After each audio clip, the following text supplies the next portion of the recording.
Everyone is a star child, made of stardust and the infinite potential of the universe. This extraordinary fearless something in each of us clamors for freedom from the bonds of fear, conformity, and an ordinary life. Welcome to Dr. Durr's Living in the Sweet Spot, where practical tools and solutions from the intersection of mind-body medicine, science, and spiritual well-being awaken and empower you to live out your infinite potential, to live life in the sweet spot.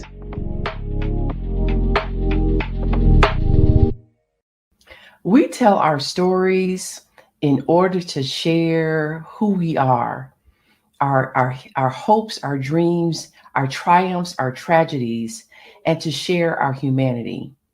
But what happens when that narrative gets hijacked, gets turned upside down on its head, and we're made to be inferior, inadequate, not up to it, don't have what it takes, and frankly, not a part of this society?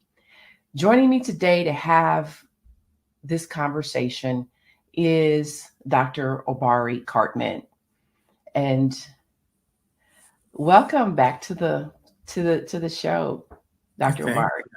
Thanks for having me. So it is always a pleasure, and I know that this conversation is very much a part of the work that you do. And with this being Black History Month, I know it actually got my attention because I know that you are actually doing a program talking about this very topic. Mm-hmm. Yeah. So, I thought it would be it would be a wonderful idea again to talk about, how do we reframe our narrative, our story, right? So that it's an empowering Black history narrative that fuels our mental health instead of the pain and the struggles that we feel around what our history in this country has been, and how that in that way we feel diminished and like we don't have value, don't have meaning, don't have purpose. So how we reframe that narrative so we do see the beauty and the power and the brilliance of who we are as African American people, in our own humanity, and who have a great deal to contribute. For sure. Yeah. And I'll start with this, that the point is to be able to tell the complex truths about what have happened to us, about our history here in this country. And it's a complicated history. And, there's lots of ebb and flow, up and down, lots of really rich dynamics. And so I don't advocate for romanticizing the story. It is not my intent to create folklore and mythology about who we are, nor is it my intention to negate the struggle or the ugly parts of our history. I still think with that in mind, there's still a way to be able to have the complex, rich, honest discussions about who we are and tell the stories about our history in ways that make us still feel proud and whole and not deficient and not less than. And I think that there has to be intention. I think we have to deliberately craft stories and highlight aspects of those stories that we have an outcome for. So it's not just to tell a story, just to tell a story, not just to be provocative, not just to regurgitate what we heard from our parents or from the schools, but to really think through what stories do we highlight, what is the frame, the perspective of that story, and what is the intended outcome of the receiver of that story.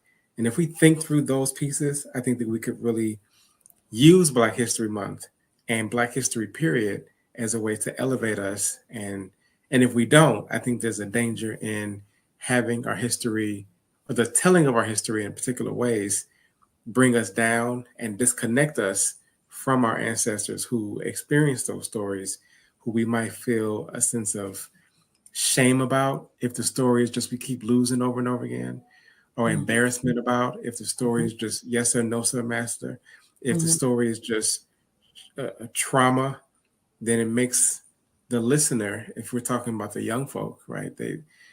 It's easy to tune that out. Maybe even Mhm. healthy. If the frame is just trauma over and over again, it might even be good for them to be like, okay, no, I got it. That's enough of that. Um, but there's aspects of even the struggle that I think can be highlighted to make the listener feel good about themselves and being connected to us, and ways to also tell parts of the story and highlight other parts of the story that are often omitted about resilience, resistance, about liberation, about the power. So it's a power analysis for me. How do we tell a story where we focus on the power of Blackness and then have our listener hear a story and leave away feeling more powerful because they heard that story? I think that has to be very, very intentional.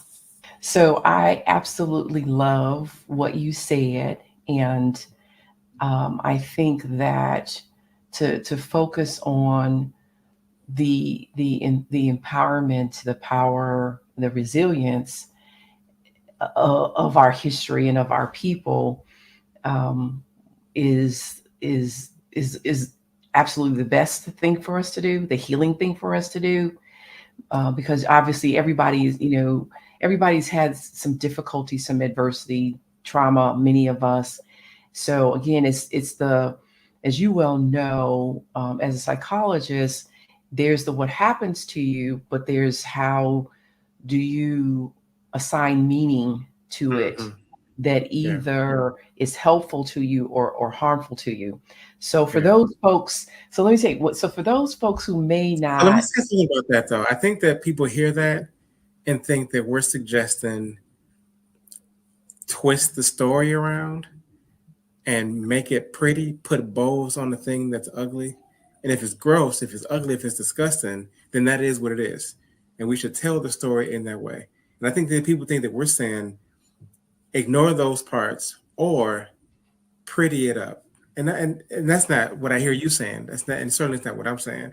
But I want to deal No, with that so that no. we're clear about what we're saying around meaning making and the truth being a part of the same intention. Yeah, agreed. Absolutely. I'm not saying put lipstick on a pig. I'm Mm-hmm. I'm I'm saying just keeping it real. I Yeah, am not. I'm saying that um, that whatever happened happened.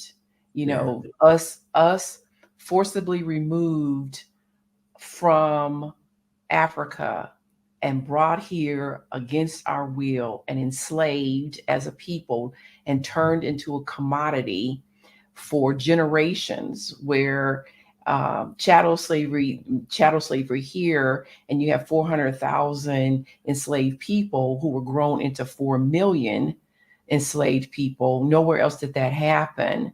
Nowhere, and where you also how is I tell folks, and it really got my attention is in the remake of Roots. The overseer says, um, how do you make a slave? How do you get a slave? And he says, you can't buy a slave. You got to make a slave, and mm-hmm. that involves the stripping of one's identity and culture and name. Your name is what I say it is, and if you use the name in the language that is of your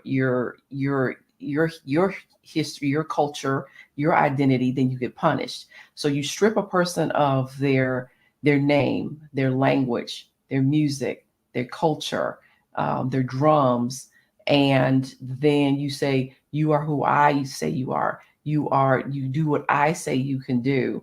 And you strip them of their humanity in saying that you're inferior, you're three-fifths of a human, and so therefore I'm entitled to do to you whatever inhumane, barbaric behaviors that I want to do to you. So in that story, that's the story of what happened. What I'm saying is what affects me, because I remember having the same feeling and struggle, which was, You hear the stories about, our enslavement, and it's painful, right? But at some point, I was like, you know what, I'm tired of feeling, guilt or some shame about somebody else's behavior towards us.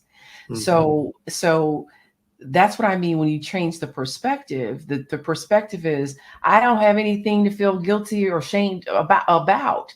It was not my behavior towards me or our people. That it was someone else's behavior. So that's what I mean in terms of reframing the story. There's nothing wrong with me that I have to feel guilty or ashamed of, because it was somebody else who mistreated us. It was somebody else who did those things to us. And by changing the perspective, my perspective of what happened, I changed how I feel about me, and I changed how I feel about, um, my possibilities. So Mm-hmm. before you go ahead and comment on that, I want, for those folks who have heard, our conversation from season one. I want to remind those folks who are not familiar, excuse me, with the amazing Dr. Obari Cartman. I want to share with them, who you are. So Dr. Cartman is a father, son, brother, uncle, thinker, writer, therapist, photographer, drummer, and grassroots mental health advocate. He was the previous president of the Chicago Association of Black Psychologists, and he recently created a male's rite of passage curriculum called Manifest that is being implemented in juvenile detention centers, schools, and other community settings.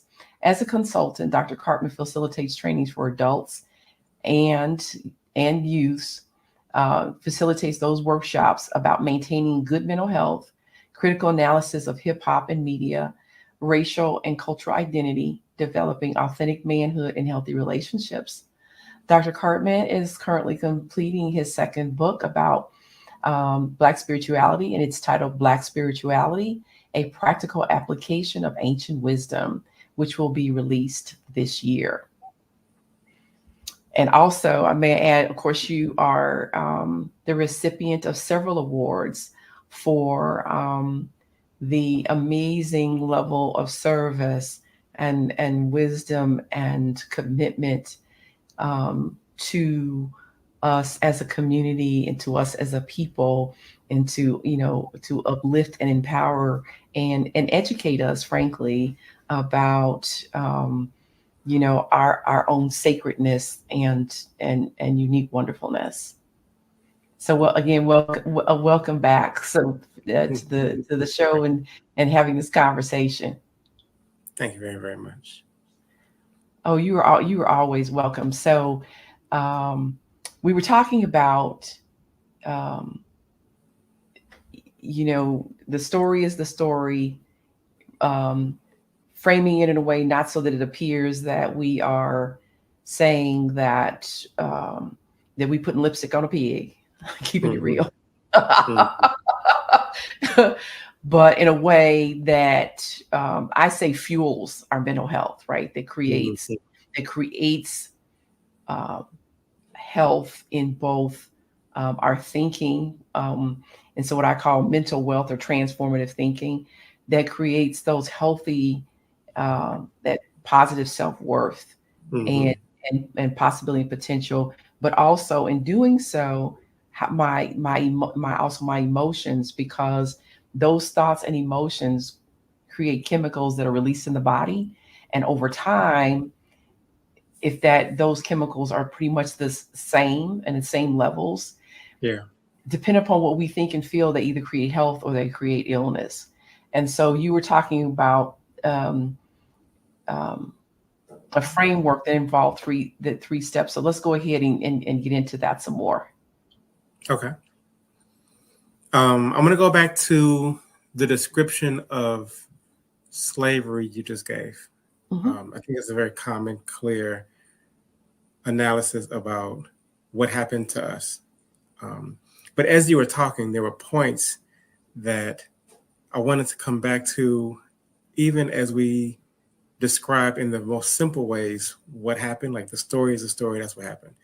Um, and I think that there are layers and dynamics in even the way we typically tell the story, similar to how you did, Mhm. that I just think that we could do a little bit of wrestling with to help us tell that story, the what Mhm. happened, in a way that leaves people with a really sophisticated understanding of it, that Nuance.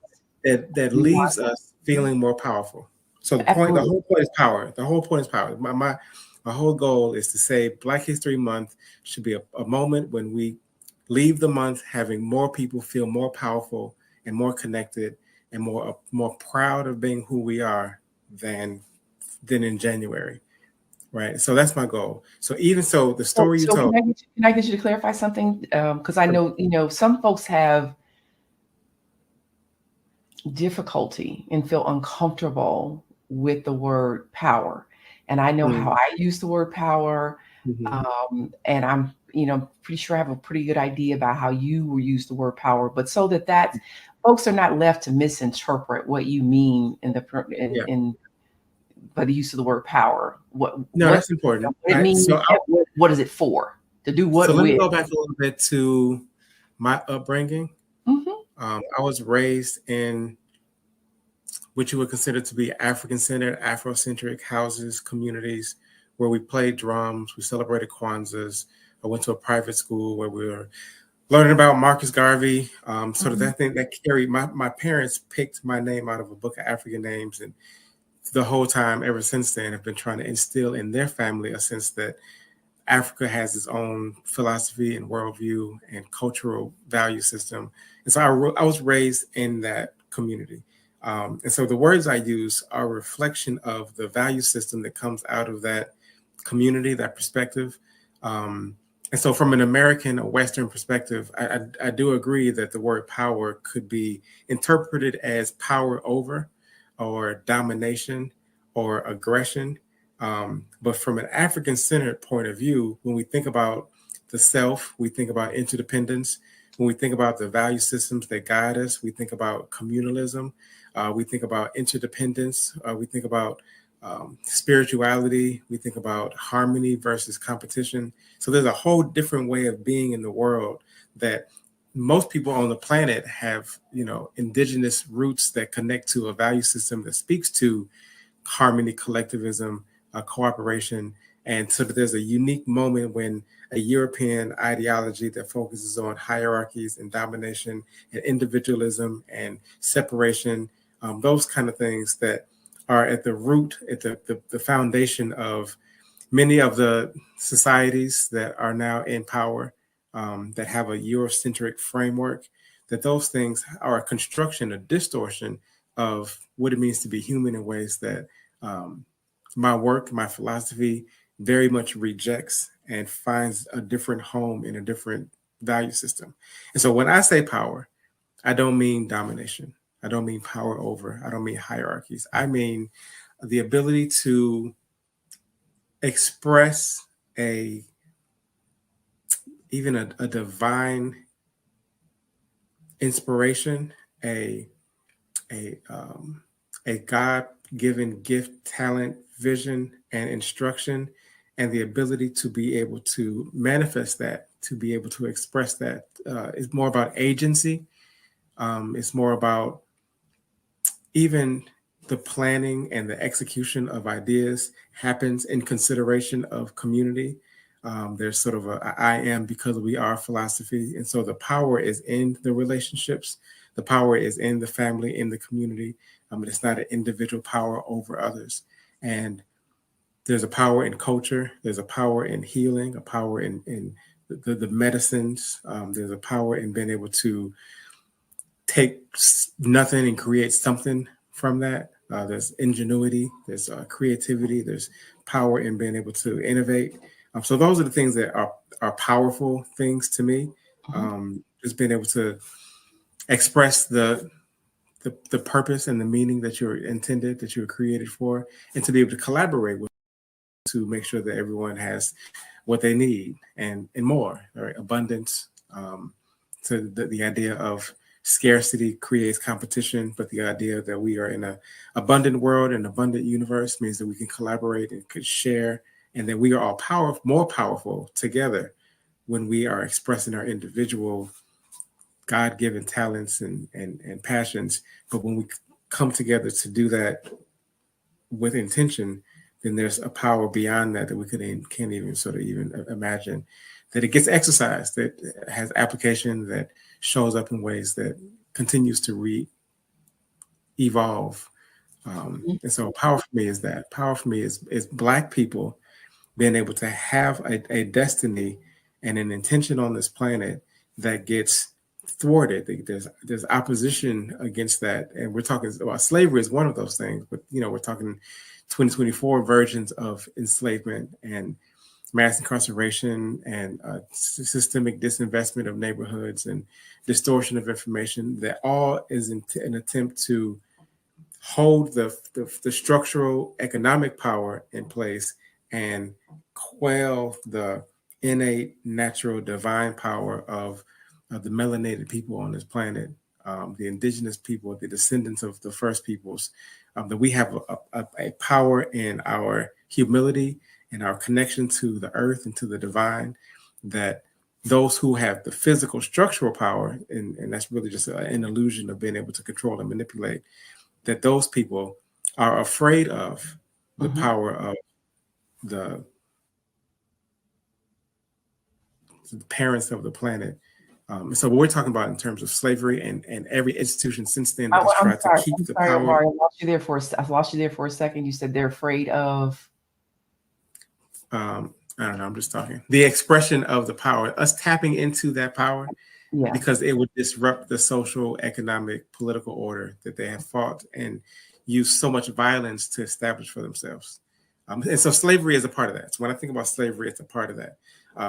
The thing that I struggle with in the story of slavery and how we tell it, chattel slavery, the transatlantic slave trade, African human trafficking form of slavery, is, and I kind of grew up with this in my mind. I kind of grew up with like Europeans snuck into Africa in the middle of the night and kidnapped millions of Africans, right? And so when you grow up and you study it and when you look at it, like, that just cannot be true. It can't be. And I think that story of the Africans as victims of a sort of conniving, maniacal, powerful European, without being able to really wrestle with that, I think the questions that people have are, how were they able to do that? And that's the question that I developed as more as an adult. Like, I get what they did, and we tell a story about what they did to us, but like, what gave them the power to do that? What made them? And without an explanation, you kind of just leave them as superior, right? The myth of white superiority gets maintained through the telling of a story where we are, for generations, victims of the advanced military might or the technological wisdom or even the maniacal ingenuity of a European still makes them more powerful than us if they were able to accomplish trafficking millions of people, turning them into even more millions of people to the diaspora of this part of the world. So the part that I think that we're starting to wrestle with, that is one of those complicated dynamics, is the ways in which we participated. And I think that we can talk about that part of the story, talk about a European going to the continent of Africa, bargaining with the royalty, those in power, and making deals on behalf of what an African might have thought benefited them by exchanging bodies for fur, for bullets, for trinkets, right? So that part of the story is it's an uglier part of the story, and it makes us complicit in ways, at least as participants. And we say that we didn't know what we were, selling each other into. And there's also other analysis that talks about us putting a umbrella of African onto a continent of people that did not have that ideology, that they were just as different from each other as we are from white people or from whatever the countries that get carved up. That the tribal differences meant that they weren't selling their brothers into slavery, they were selling their enemies into slavery. And so the construction of the divisions of people allow for participation and a delivering of people to another people that it's hard to even imagine from the lens of our present day language. But all of it makes it more complicated, but I think Mhm. leaves us in a position of power, even as participants, right? I think that we're Mhm. even more powerful as participants, that we sold ourselves, we contributed to this. That by itself makes the European less untouchable. It makes the European taking advantage of a human nature that Mhm. allowed us to become traitors to ourselves, where we have self sabotaged and put ourselves in position that we could take ourselves out of if we saw ourselves as powerful enough to do it. But when we tell the story that we are weak and we victims and we that this happened to us, and they even the stuff around like them stripping our names, like they did, or maybe they attempted to, right? It was certainly a part of the strategy is to try to dehumanize the people. Mhm. I think that what they did was dehumanize themselves, and that we maintained our humanity because I'm still drumming. I still got an African name. I still love my culture. Like despite every attempt that they could have thrown at us, all the torture, all the violence, all the scheming, all the manipulation, it did not stop you from going to the African Fest and buying a cowrie shell necklace and Mhm. locking your hair. It didn't stop me from having a Yoruba Aleke on, going through initiations into African spiritual systems and writing books about it. It didn't dehumanize us. They didn't strip our names or our drums away. They tried, and it was a part of the strategy, but we Mhm. won, and as evidenced by this conversation that we having. So that frame makes me feel more powerful. That frame makes me feel like our ancestors figured some things out. They may have strategized in a moment to use a name, but then they still had their own rituals and ceremonies in the back harbors and the ring shouts, and they hid it underneath the theology of the time. They knew they had to survive so that one day we could be born and exercise and express a fuller version of who we are. But there was a power in what they had to do to maintain whatever they did to make it so that I'm still here and that there's communities of us that are still here doing this. Um, and we got to tell the story in that way, right? I think that's a different frame and a different perspective that leaves us feeling like we weren't just like losing over and over again, that we won in a different kind of way, despite an attempt of an enemy to try to take everything from us. And then, there's harms, there's damages, we have wounds for sure. There's things that we lost, but we didn't lose everything. And then we can lean on what we kept and look at the ways in which our drums maintain themselves in tap dance, the ways that our spiritual systems found their way through the Pentecostal church, that we can still find ways to see the African still in us, even if we don't call it that there's a power in the transmission of culture in that way that leaves us the person hearing that story more likely to lean in, to study more. Right now, people are like, I'm tired of slave movies. I don't want to hear nothing about slavery no more. And that's not because slavery wasn't right. It was a terrible institution. But if we can look at that institution and find the ways that we fought every time, that every step of the way, that there were those of us that were like, nah, we ain't doing this, I ain't going, and tell those stories, then people were like, Mhm. oh, I would love to see a slave movie if the slave movie is about us winning or at least fighting. But Yeah. if the slave movie is just getting lynched and saying yes, sir, master, no, sir, master, and having a head down and humming and singing, if like nobody want to see that, because that part that's not even the truth of what was happening in totality. That's a part of it, but there are other parts of it, right? And then we had traders, and we had people that what I'm saying were black overseers. All those are complicated parts of the story, but the larger story is of here we are, and yet here we are, and And it of course, had to be. I was gonna say, and Say, of course, we also had African American folks in this country who owned slaves. So for that's sure, another part of the complicated story. for sure. So let's go ahead and take a break right here, and then we come back. We will pick up about, because I think the way you frame this about that it empowers us and our own choice and decision making as being part of the process is something that I really love. So let's take a break and then we'll be right back. Okay.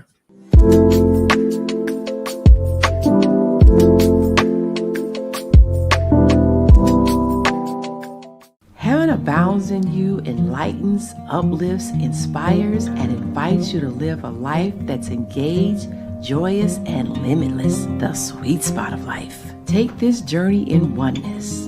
We are and have all that God, the infinite creative source of the universe, is.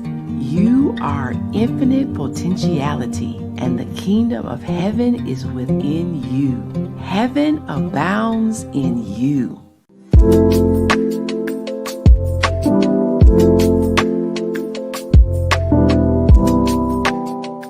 Hi, I'm Dr. Balin A. Durr, and joining me today on Dr. Durr's Living in the Sweet Spot is my guest, Dr. Obari Cartman.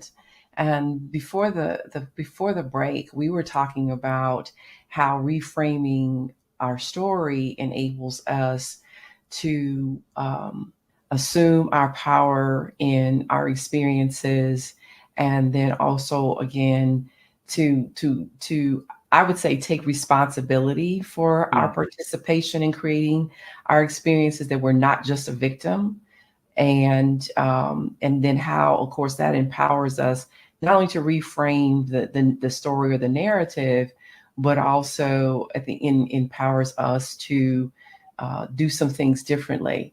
And one of the things that I would say, you actually brought this up, was that how many people actually do know about the fact that, again, when white Europeans came to Africa, they didn't just walk up into the interiors of the continent.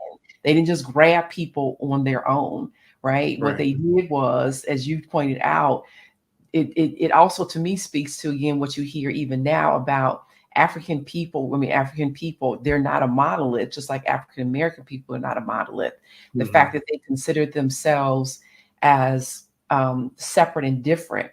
And one of the things I remember watching the movie The Woman King in the Kingdom of Dahomey, obviously there's this conversation between the king and between the general, with her saying to him, that we, at one point, are saying to him, we weaken ourselves by selling off our people, right?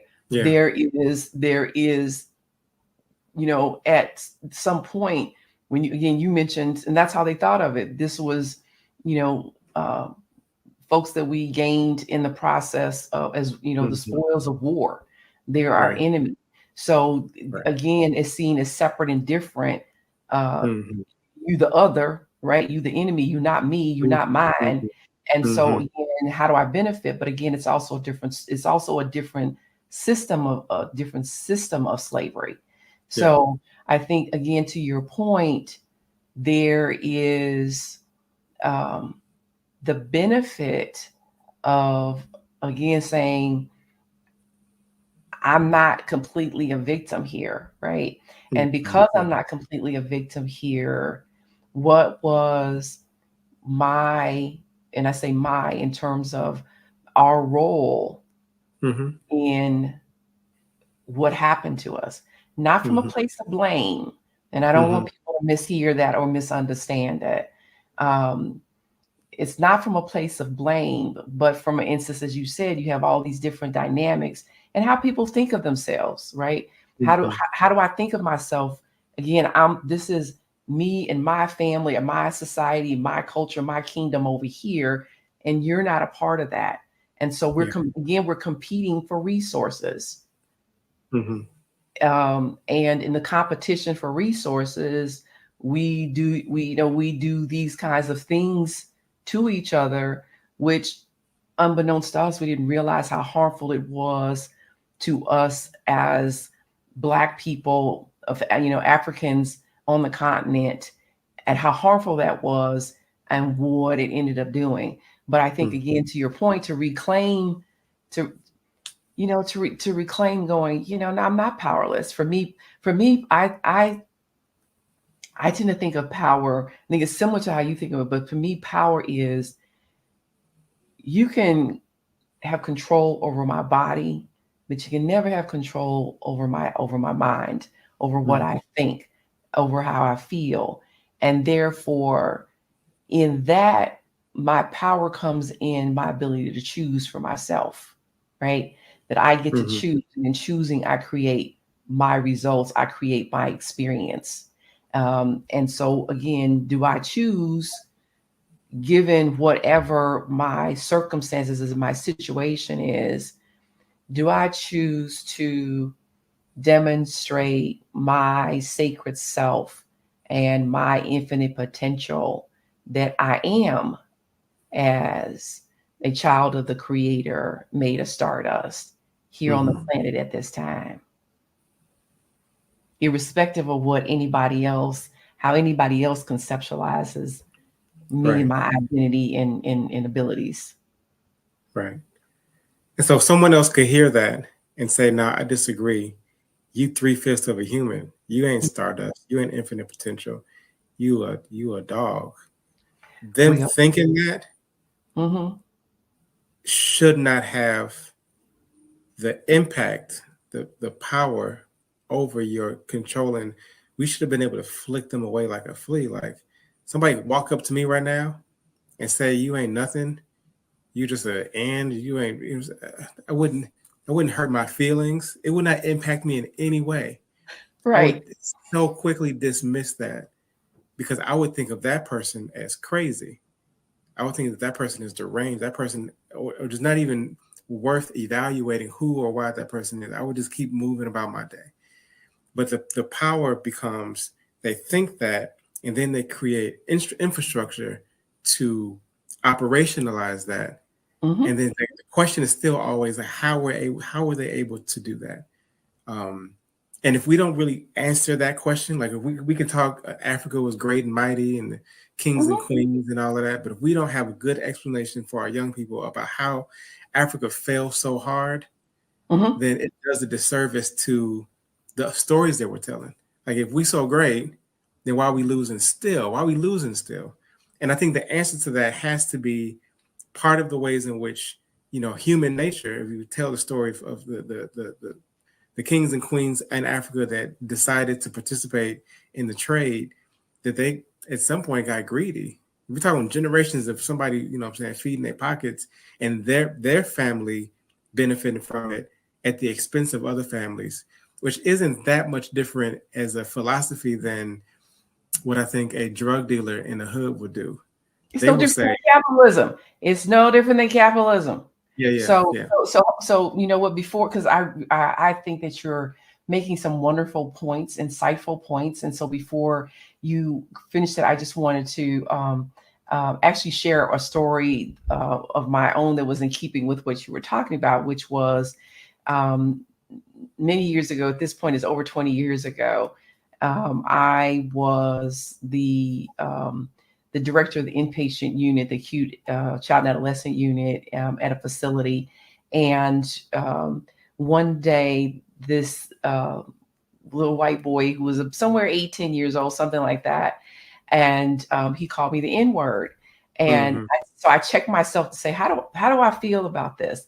And I Yeah. realized I felt nothing. And the wonderful Mm-hmm. thing about that was that I felt nothing. And I said, Mm-hmm.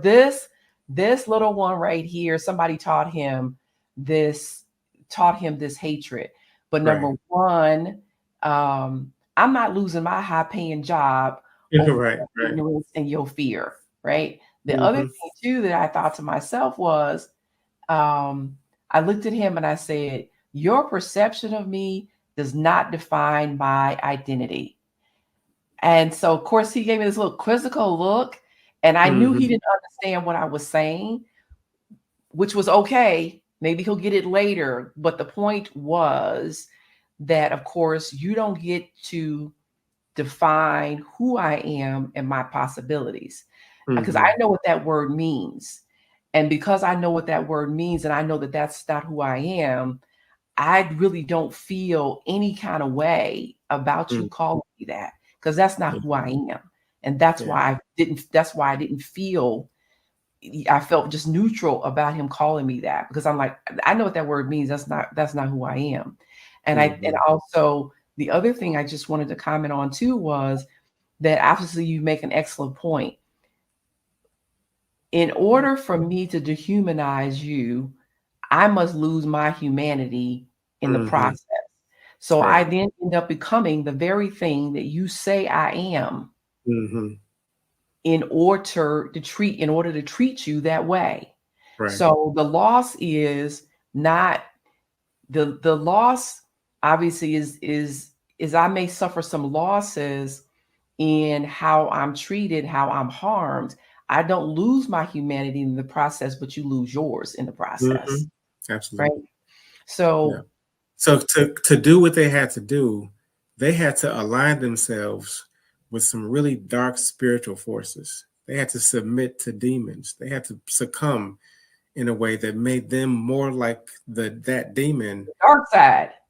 right, than the Mhm. humans. For us to be able to endure their demonic ways and still love each other and still get married and to still raise babies, knowing that we giving our babies, like that's the epitome of what a human is. And Mhm. so we have to find that frame and realize what power we came from. And then from that, I think that as a platform allows us to really just soar in the ways that the other frame, the lost, the dehumanized, the three-fifths, like if we keep telling the version of the story that they gave to us, Mhm. that reinforces their power. I think they love that story. There's a lynching museum that won awards for being the best museum a year or two ago down in somewhere down south. I would never Is take my is kids to a it lynching museum The one in in Alabama? Alabama. Never take my kids. I would never take my kids to a lynching museum. I don't want to. That's not the part of the story that I want to capsulize and repeat over and over again. And I know why we do it. That's why it's complicated. I know, particularly for like the young people who are disconnected, and the further away we get, the more young people lose the gratitude. I was just watching Queen of Katwe with my boys 2 days ago. He playing Mhm. chess, and I wanted Mhm. him to see like what sacrifice is, like because they be complaining about going to school all the time and having to read I mean and I try to tell them stories of children around the world that are begging to go to school and would love to switch places with you. But I wanted Yes. them to see that movie. I wanted them to watch that film to show like you and your chess club after school and you having fun and you doing what you feel like it. You got your tablets, but there's somebody that carved the pieces out of wood and still mastered this game despite the circumstances, and their circumstances are much more dire than yours. So we had that conversation watching the movie. They got to sort of see a depiction of it, like, oh man, they didn't have that image in their brain. And so I Mhm. think it's important that as we got young people who have forgotten where we've come from, that this isn't Mhm. the rough side of the mountain for Black people in this country, that Mhm. there's an intention to want to almost like 9/11, like never forget. We don't want people to never forget what our ancestors sacrificed. And so from that intention, we tell the lynching stories and we talk about the brutality and we show the images of like the African people getting brutalized and tortured. And that's what happens in the film. They're almost like really passionate about the ugliness and the brutality. And like, I'm very careful not to put those images in my brain. I saw Nat Turner. I went to Nat Turner for inspiration. I wanted to feel good. And Mhm. they spent a little bit of time of him fighting back, but they ended the film with mass lynchings. They really dug into the loss. They really wanted us to it was almost like a cautionary tale. Like you Mhm. can do it, but we're gonna get you, right? And I think that those kinds of the same thing happened in the Will Smith film Emancipation. Most of the films about slavery, I think, are much more attentive to the struggle and to the brutality and to the torture. And I think that in the mind of the filmmakers, at least some of the Black ones, is don't forget what we've been through. I think that's important, but I don't know. I don't need to see the gory details of it. But I also think that there is some maybe unspoken intention behind the white filmmakers to be like, let's show them what we did to him, right? And they might not even articulate it in that way, but I think that it Mhm. comes off in that way. I think it comes off like just in the same message that we always got, which is to be obedient, like be quiet. Like I'll show you some rebellion, but I'll show you even more what happens to those who decided to do that. We need stories of victory and through. And even if there's a loss, because there were lots of losses, that part of the story, I think that we should deliberately highlight and then diminish the parts of the story that are about struggle, so that young people are really like into it, so they can really want to go back and learn more and study more and learn from the lessons and be inspired by the successes. But I don't think we're doing it. I don't think that we're doing it in that way. Well, I think, and obviously to your point, I think part of what's communicated in the stories too is also as our resilience.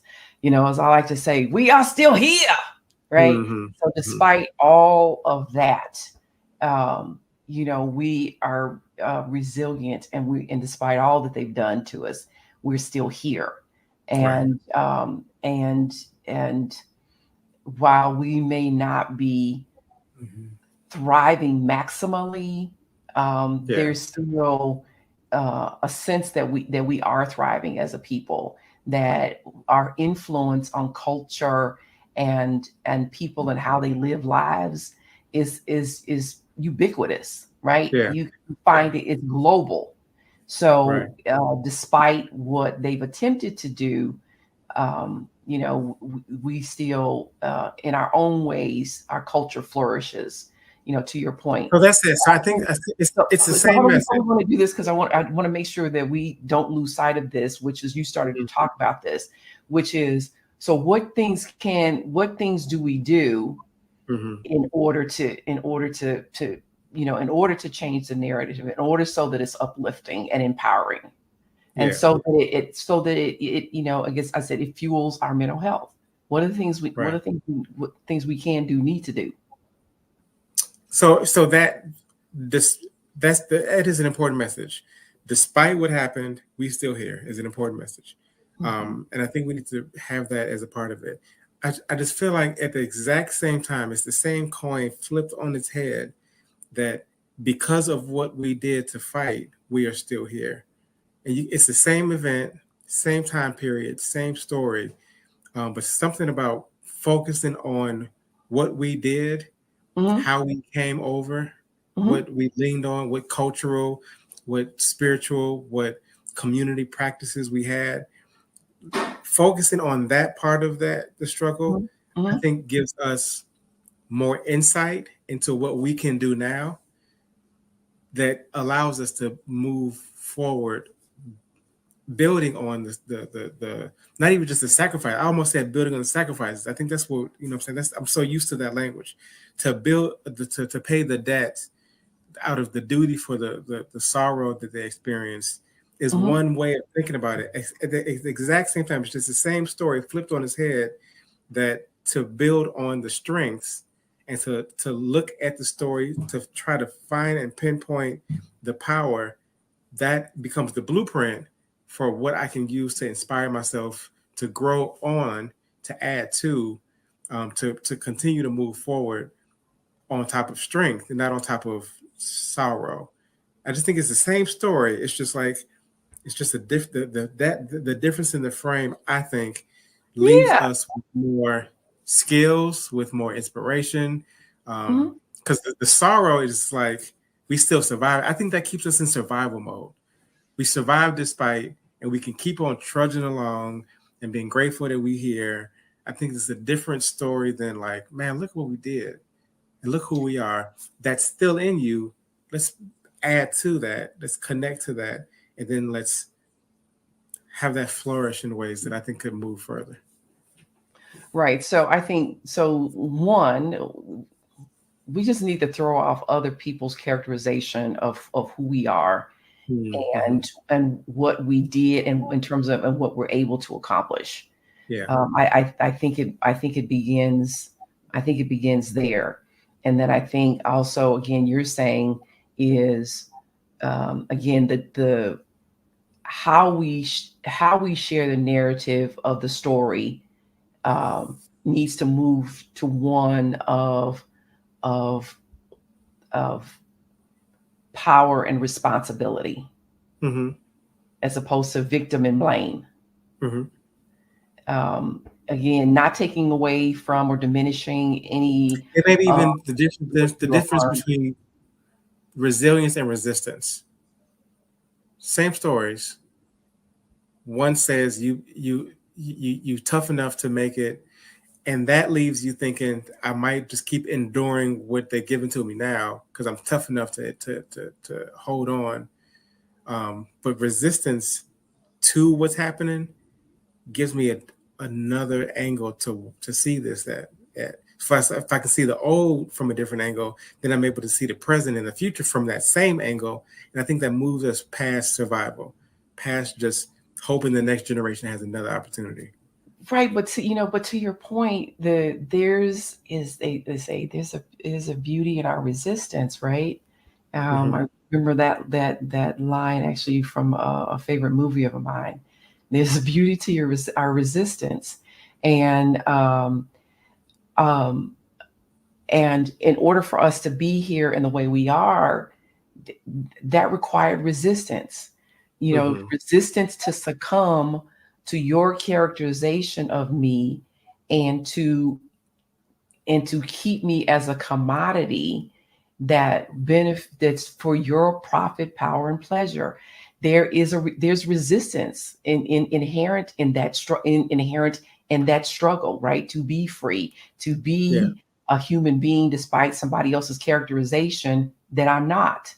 Mm-hmm. So I think that I think that the other thing too that you were kind of talking about, alluding to, is I think part of the difficulty though in terms of why the story gets shared is in order, because there's a tendency, as you well know, in this country, it's I did it on my own, right? Mm-hmm. The individual. Mm-hmm. And the truth of the matter is nobody gets through this life on their own with no help and no Right. support from anybody else. And so when you disconnect, especially in this country, when you disconnect from your identity, as part of this community, there is tremendous loss. And I remember Mm-hmm. in watching some things where, um, some programs where people, or movies where people trying to pass. It wasn't until I watched those movies I realized how much they did sacrifice. And the Mm-hmm. sacrifice for some people was so, because I didn't wasn't really thinking about it until I saw the movies. Well, basically, you had to cut off anything and everybody from your past, your Right. family, friends, everybody, because you didn't want people to find out that you were Mm-hmm. of African descent. So that is a tremendous sacrifice, both Mm-hmm. in terms of your psyche, and even for some people to their mental health, to the point where some people committed suicide. Mm-hmm. So again, to bring this this back to, then again, what things that you think we do that are, of course, are going to help our mental health. Yeah. Let me give another example. This is new for me. Kind of blew my mind a little bit. So I want to share how my mind was blown the other I day. was gonna say that's saying something. You got a blown mind No, over there. it was really wild, right? I went Yeah. to a lecture it was a couple days ago, about a week, almost a week ago. It was about the stories of the freedom seekers that came from the South, a lot in Missouri, Tennessee, that came, some in Alabama, Georgia, but they came through Illinois. Someone has documented their trek that landed in a lot in the south suburbs, some in what is now Chicago, and it was kind of just telling those stories of those of our ancestors who made that trek and connected with the abolitionists, and talked about the safe houses and the Underground Railroad and that presence here in this part of the state. He said there's no documented evidence that the way we tell the story of the Underground Railroad trek had anything to do with the spirituals or the quilts. Um, so I started digging. I didn't take this old white man word for what. I started digging. I started looking to see if anybody had spoken about debunking the myth of the quilts, and I found lots of stuff. People have written extensively on this idea that that's a mythology that people are telling and making lots of money on, and making new replicas of quilts, but Mhm. doesn't really is not really actually true. Okay. So I say that to say, Because in this last minute, like I said, I want to oh, make we sure. got time. Okay, right. I say this to say it's a really complicated ask to talk about this complex history, but the frame that I think is relevant, even with the Underground Railroad quilts, is that, and this is what I asked him. I asked him, does that the quilt version of the story do a disservice to what our ancestors really had to go through? Is it an oversimplification?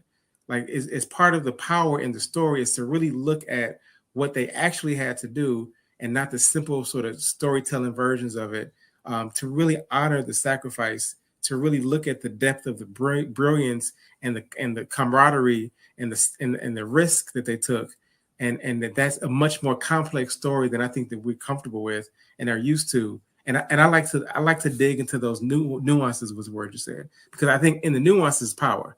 I think in the nuances is sophistication. And I want to give our ancestors their due diligence for what they really had to endure and what they were really up against. And if that means giving the quilts away, if that means taking away my emotional connections to that story, then I think that's a part of what our Black history's acknowledgments should be doing. So thank you for indulging in that, though. You're welcome. So I know you actually have some programs coming up here real quickly, especially in this month, because you moving all around, like I said, around the country to help uplift and empower us. So just share some of those with us for this coming month. It's easy to find me on the Instagrams, Facebooks. Put my name in, Obari Cartman, and I post all the flyers there. There's a couple things coming up. Just really cool stuff happening. Or if you find me at my website, I have a list of flyers that I'm gonna send out probably tomorrow. So yeah, there's stuff going on that I'm doing, that other people are doing. Some really cool stuff happening. So if you're interested, please tune in. Come find us.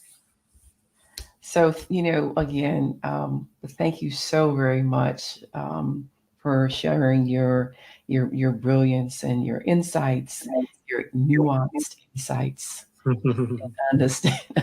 understanding. So thank you so much, for that. I appreciate you greatly. And of course, I'm have you back on the program again soon. I'll be back. Thank you. I hope you have heard some things that uplift, empower you, and have expanded your awareness and understanding of telling a powerful story that fuels your potential, your possibilities, and your mental health. And I'm your host, Dr. Balin A. Durr, awakening and empowering you to live out your infinite potential, to live life in a sweet spot. I'll see you next week.